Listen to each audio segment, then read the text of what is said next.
नमस्कार दोस्तों। दशहरा के बारे में आपने बहुत सारी परंपराएं सुनी होंगी, बहुत सारी कथाएं सुनी होंगी। आपने सुना होगा कि राम जी अयोध्या लौटे थे, सीता जी को लेकर आए थे, रावण का वध किया था। इसके कारण से यहाँ पे विजय उत्सव के रूप में दशहरा को मनाया गया। लेकिन उत्तर प्रदेश और मध्य प्रदेश के बुंदेलखंड क्षेत्र में दशहरा एक अलग ही ढंग से मनाया जाता है। एक यूनिक तरीके से ये दशहरा मनाया जाता है। तो आज हम इस वीडियो में बुंदेलखंड के क्षेत्र में जो दशहरा मनाया जाता है उस दशहरा के बारे में यहाँ पे हम चर्चा करने वाले हैं। बुंदेलखंड का जो क्षेत्र है वो उत्तर प्रदेश और मध्य प्रदेश के जो जिले हैं उनमें से आधे आधे जिले मिलाकर के एक बुंदेलखंड का क्षेत्र बनता है, जिसमें से उत्तर प्रदेश के बांदा, चित्रकूट, महोबा, हमीरपुर, ललितपुर, झांसी, जालौन और जो मध्य प्रदेश के जिला हैं जिसमें पन्ना, छतरपुर, दतिया, दमोह, सागर आते हैं। तो इस प्रकार ये कुछ 12-13 जिले मिलकर के आपस में एक बुंदेलखंड क्षेत्र बनाते हैं। उसी क्षेत्र में ये जो दशहरा मनाने की जो परंपरा है, इसकी जो पुरानी जो परंपरा बरकरार है आज तक, तो इस परंपरा के बारे में आज हम यहाँ पे चर्चा करेंगे। तो अगर बात करें यहाँ पे दशहरा की जो परंपरा है वो क्या है, तो यहाँ पे दशहरे के दिन यहाँ पे सभी लोग, चाहे बच्चा हो चाहे बूढ़े हो, सभी पान खाते हैं। तो आइए समझते हैं कि आगे बुंदेलखंड में पान खाने का रिवाज कब से है, ये परंपरा कब से चली आ रही है और इसके पीछे की कहानी क्या है, उसको हम समझने की कोशिश करते हैं। बुंदेलखंड में 12वीं शताब्दी में महोबा में दशरथपुरवा नामक जगह में दो भाइयों का जन्म हुआ। महोबा वही जो कि वर्तमान में उत्तर प्रदेश का हिस्सा है। यहाँ पर दो भाइयों का जन्म हुआ जिनका नाम था आल्हा और उदल, और इन्हें बनाफर योद्धा भी कहा जाता था।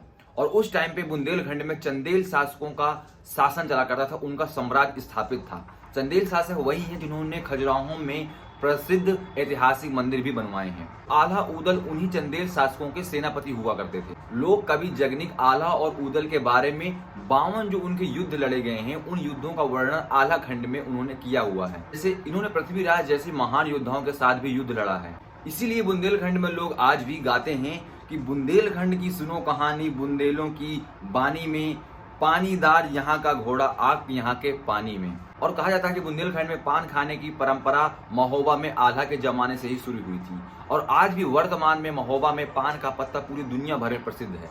पहले यहाँ पर पान को बीरा कहा जाता, तो यहाँ पर जो पान होता था उसको बीरा कहा जाता, बीरा।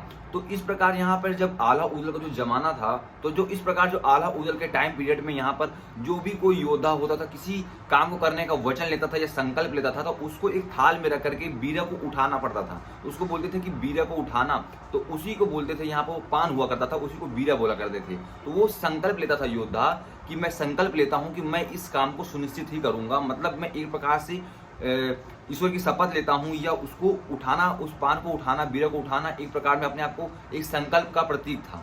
तो इस प्रकार से पान को यहाँ पर बुंदेलखंड में एक विजय के रूप में, उत्सव के रूप में यहाँ पे मनाया जाने लगा। तब से लेकर के आज तक पूरे बुंदेलखंड के क्षेत्र में बच्चे हों, बूढ़े हों, जवान हों, औरतें हों, लड़कियां हों, हर वर्ग के लोग सभी यहाँ पर दशहरा के दिन एक दूसरे को पान खिलाते हैं और उनसे आपस में गले भी मिलते हैं। जिस प्रकार दोस्तों आप देखते होंगे कि दिवाली और रक्षाबंधन में दुकानें पटाखे और राखियों से सज जाती हैं, तो उसी प्रकार बुंदेलखंड के क्षेत्र में जिस दिन दशहरा होता है उस दिन दुकानों में पान के स्टॉल लगने शुरू हो जाते हैं और पान की दुकानों में भारी भीड़ देखने को मिलती है। मैं जो कि बुंदेलखंड का ही रहने वाला हूं, तो मैंने इस संस्कृति को भली भांति अपने बचपन से ही देखना शुरू कर दिया था और इसको मैं अच्छी तरह से, इस संस्कृति से मैं परिचित हूँ।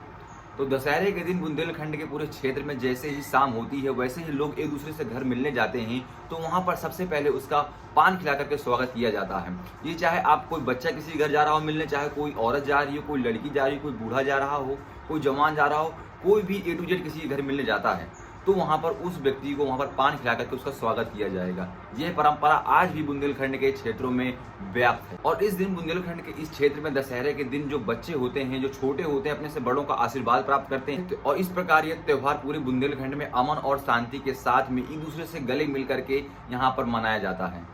और पान के खाने को लेकर के यहाँ आपसी प्रेम और आपसी शांति, जो एक दूसरे के साथ मन मुटाव होता है, इन सभी चीजों को भुला करके यहाँ पे दशहरे के दिन लोग गले मिलते हैं। जैसे कि आपने सुना होगा कि होली के दिन गुल खिल जाते हैं, दुश्मन भी गले मिल जाते हैं। तो बुंदेलखंड में कुछ ऐसा ही होता है दशहरे के दिन। यहाँ पे लोग आपसी मतभेदों को भूल करके एक दूसरे को पान खिला करके गले मिल करके यहाँ पे अपने आपसी मन मुटाव को यहाँ पे दूर करते हैं और इससे एक भविष्य में प्रतिज्ञा लेते हैं और संकल्प लेते हैं कि हम अपने गाँव के लिए, अपने समाज के लिए यहाँ पर अच्छा करेंगे। लेकिन इस परंपरा में धीरे धीरे कहीं ना कहीं कुछ फीकापन नजर आ रहा है, क्योंकि जिस प्रकार से जो नई पीढ़ी आ रही है, नई टेक्नोलॉजी आ रही है, जिस प्रकार से टेक्नोलॉजी बढ़ रही है, उसी प्रकार के जो नौ युवक हैं वो इन पुरानी परंपराओं को पीछे छोड़ते चले जा रहे हैं। आजकल के युवक और जो नए वर्ग के लोग हैं, नई पीढ़ी के जो लोग हैं, वो एक दूसरे से मिलने जाना पसंद नहीं करते हैं, एक दूसरे के घर जाना पसंद नहीं करते हैं। अपने घर में, फोन में, टीवी में और अपने टेक्नोलॉजी में ही मस्त रहते हैं। वो त्योहार को जिस हर्षोल्लास से लोग पहले मनाते थे, एक दूसरे के घर जाते थे, उस प्रकार का जो दृश्य गांव में देखने को मिलता था और जो गांव में भीड़ लगती थी एक दूसरे के दरवाजे में, वो अब देखने के लिए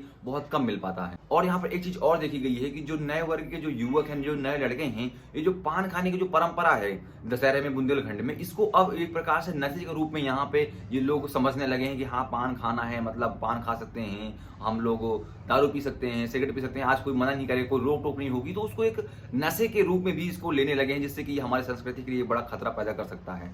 तो इसको भी हमें कहीं ना कहीं दूर करने की बहुत ही ज्यादा आवश्यकता है। तो मेरी राय में आज के युवकों के लिए एक अनुरोध है या एक मैसेज है, तो मैं उनसे यही कहना चाहूंगा कि आप जिस प्रकार से हमारी जो संस्कृति है, परंपरा है, उसको आप अच्छे से मैनेज करिए उसको, और इसको नशे के रूप में ना लेकर के एक परंपरा के रूप में, एक शांति के रूप में, एक विजय के रूप में इस त्योहार को और इस पान को खाने की जो परंपरा है उसको बरकरार रखिए और एक दूसरे से इसी प्रकार मिलते रहिए। आप सभी को दशहरे की हार्दिक शुभकामनाएं। पान मुबारक हो।